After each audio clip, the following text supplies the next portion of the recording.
Cambridgeshire countryside. I'm Peter Webb and I'm standing next to the tower that I've built beside the A10 on the southern edge of Harston to represent the embankment that's proposed to carry the new East-West Rail.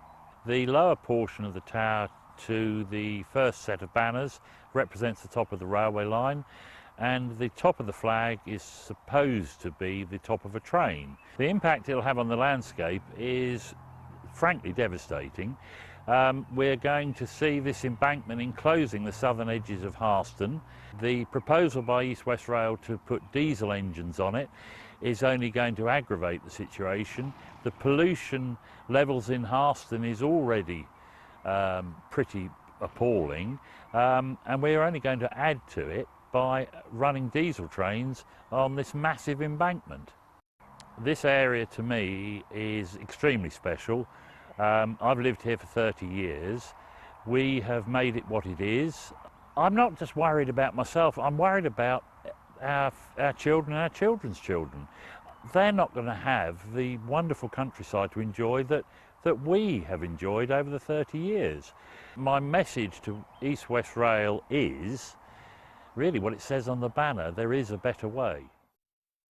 I'm Alex and this is my husband Ian. We're in our home, Rose Cottage in Wilden.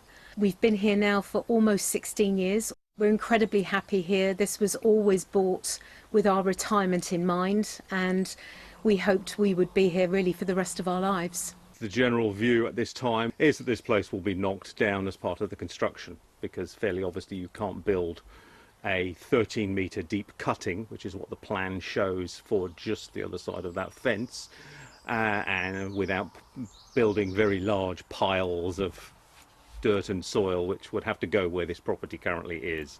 So we're going to get kicked out of our house.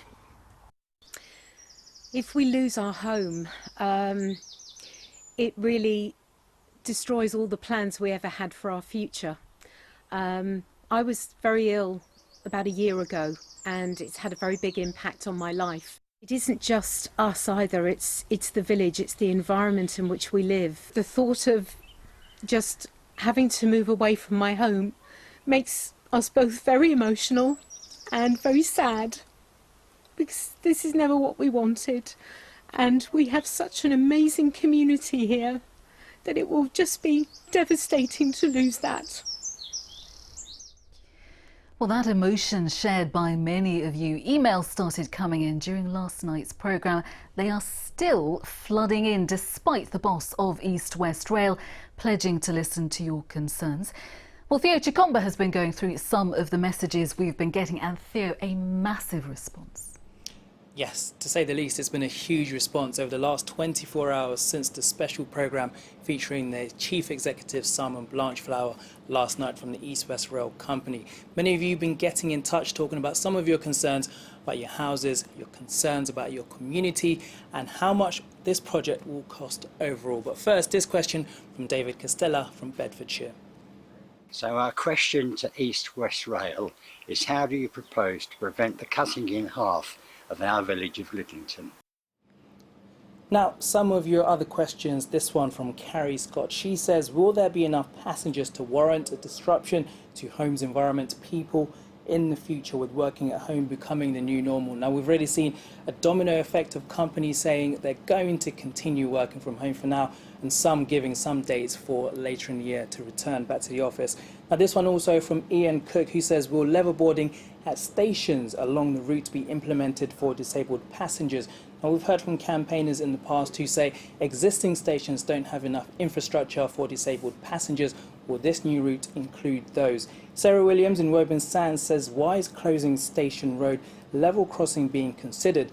She believes it will destroy Eastwick Farm, 178 allotments, green spaces which are already below the average. And finally, this from James Perry, who says, what is the technical justification to support having a 4-track system? Shouldn't a simpler solution be considered? Now, all of these things are being looked at the moment in the consultation, which finishes on Wednesday next week. And between then, we'll look forward to hear from some of those questions and more which we have put forward to East-West Rail. And then just finally, some comments that we've also received from Deirdre Higgins, who says Route E was the most expensive option before the consultation ended, and after the consultation, Route E became the cheapest and it was therefore chosen as the preferred route. She says East West Rail have never satisfactorily explained how this could have happened. Andrew Smith says, thank you for getting the voices of those who weren't asked to consult and who are being ignored out in the open.